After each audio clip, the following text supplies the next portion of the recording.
न अमेरिका को पता चला, न ही चीन को लगी खबर। बांग्लादेश पर भारत ने लिया ऐसा एक्शन देखकर पाकिस्तान भी रह गया दंग। इधर भारत बांग्लादेश बॉर्डर पर उतारेगा 20 आयरन हंटर्स। उधर दिल्ली की गलियों में मची भगदड़, ऐसे एक्शन की नहीं थी उम्मीद। रातों रात भारत ने कर दिया जादू। बांग्लादेश के खिलाफ भारत का सबसे बड़ा मिशन, दुश्मन पर एक साथ 3 मोर्चों पर टूट पड़ा भारत। सन्नाटे के बाद जो तूफान आता है वो आ चुका है।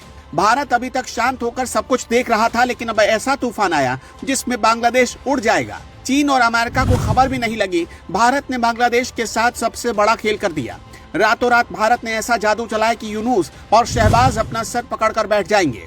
बांग्लादेश और पाकिस्तान को सबक सिखाने के लिए भारत के आयरन हंटर्स पे उतरने वाले हैं। भारत इन आयरन हंटर्स को क्यों उतारा है और इसमें कितना दम है, ये आगे बताएंगे। पहले रातों रात भारत ने जादू चलाकर कैसे सब कुछ गायब कर दिया वो देखिए। दिल्ली की जिन गलियों में बांग्लादेश से आए लोग अपनी पहचान छिपाकर सालों से बैठे थे, जो कॉलोनियां कल तक बांग्ला भाषा के शोर और भीड़ भाड़ से भरी रहती थी, वहां आज ऐसा सन्नाटा पसर चुका है। अमित शाह के आदेश पर भारत की राजधानी के सीने में सर्जिकल स्ट्राइक कर दी गई। कल तक जहां बांग्लादेशी घुसपैठिए भारतीय बनकर सिस्टम का मजा ले रहे थे, अब वहां कई इलाकों में रातों रात घर खाली हो रहे हैं। ना कोई लाठी चार्ज, ना कोई आंसू गैस, फिर भी हजारों लोग अपना बोरिया बिस्तर समेटकर वापस बांग्लादेश जाने को मजबूर हो गए। सीमा पर बांग्लादेश के सामने फौलादी दीवार खड़ी हो गई और देश के अंदर सफाई अभियान चल रहा है। भारत के इस डबल अटैक ने ढाका तक तहलका मचा दिया है। पुलिस की स्पेशल टास्क फोर्स ने बांग्लादेशी सिंडिकेट की कमर तोड़ दी है और अब कोई नहीं बच पाएगा। भारत सरकार ने साफ कर दिया कि बहुत हो गया अतिथि देवो भव का नाटक, अब वक्त है हिसाब किताब का। जासूसी, धोखे और फर्जीवाड़े के ऐसे राज खुले हैं जिसे जानकर आपके पैरों तले जमीन खिसक जाएगी। दिल्ली के बाहरी इलाके जैसे शाहदरा, नरेला और साउथ ईस्ट दिल्ली, जहां अवैध बांग्लादेशियों ने अपनी पूरी बस्ती बसा ली थी, वहां पुलिस की स्पेशल टीमों ने धावा बोला है। ये कार्रवाई इतनी सटीक और गुप्त तरीके से हुई कि किसी को भनक तक नहीं लगी। पुलिस ने शोर मचाने के बजाय डाटा पर काम किया। पहले पहचान की गई, फिर वेरिफिकेशन हुआ और जैसे ही पुष्टि हुई कि जनाब बांग्लादेश से हैं और उनके पास भारत में रहने का कोई कानूनी अधिकार नहीं है, तुरंत नमस्ते बोलकर उन्हें बीएसएफ के हवाले कर दिया गया।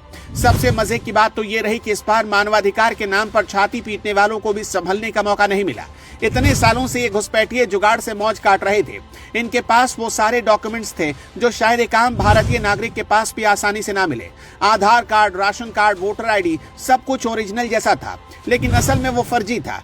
जांच पे पता चला कि दिल्ली और एनसीआर में एक पूरा सिंडिकेट काम कर रहा था, जो चंद रुपयों के लिए देश की सुरक्षा को गिरवी रख रहा था।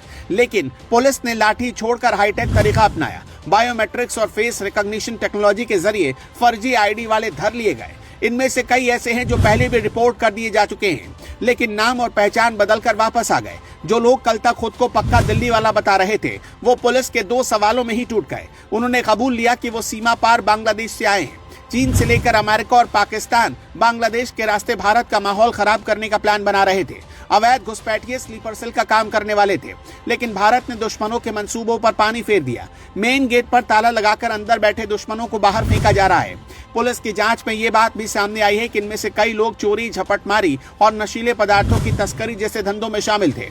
2200 बांग्लादेशियों का डिपोर्ट होना तो बस ट्रेलर है, पूरी पिक्चर अभी बाकी है। देश के अलग अलग कोनों में छिपे बैठे घुसपैठियों की भी लिस्ट तैयार की जा रही है। बॉर्डर पर भी भारत ने एक साथ 3 मोर्चे पर स्ट्राइक कर दी है। पाकिस्तान से लेकर चीन और बांग्लादेश को सबक सिखाने के लिए भारत ने 20 फौलादी शिकारी उतारने के लिए टेंडर निकाल दिया है। अब सरहद पार इंसानी आंखें नहीं, मशीनें पहरा देंगी। आप सोच रहे होंगे कि सिर्फ 20 ड्रोन, इतना शोर क्यों मचाया जा रहा? दुश्मन भी यही सोचेंगे, लेकिन ये उनकी सबसे बड़ी गलती होगी। ये कोई खिलौना ड्रोन नहीं है, ये tactical remotely piloted aircraft drone है। सीधे शब्दों में कहें तो ये साइलेंट किलर्स हैं। घना कोहरा, झाड़ियां, जंगल, पहाड़, कुछ भी हो, दुश्मन इससे बच नहीं सकता। इंसान के शरीर की गर्मी से ही ये ड्रोन्स उसे पकड़ लेंगे। 15,000 फीट ऊपर जहां इंसान की सांसें थमने लगती हैं, वहां ये ड्रोन अपनी असली ताकत दिखाएंगे। चीन ऊंची पहाड़ियों से भारत पर नजर रखकर खुद को शिकारी समझ रहा था, लेकिन अब वो खुद ही शिकार हो जाएगा। दुश्मन की किसी भी हरकत की खबर ये ड्रोन सीधे कमांड सेंटर तक पहुंचा देंगे। ये 20 आयरन हंटर्स दुश्मनों को साफ कर देंगे कि भारत अब हादसे का इंतजार नहीं करेगा। भारत पहले से तैयार बैठा है। भारत इतना मजबूत है कि दुश्मन के सोचने से पहले ही उसका काम तमाम करने की तैयारी हो जाएगी। वैसे दोस्तों, जिस तरह से भारत ने घुसपैठियों पर सर्जिकल स्ट्राइक की है, उसे लेकर आप क्या सोचते हैं, कमेंट में बता सकते हैं।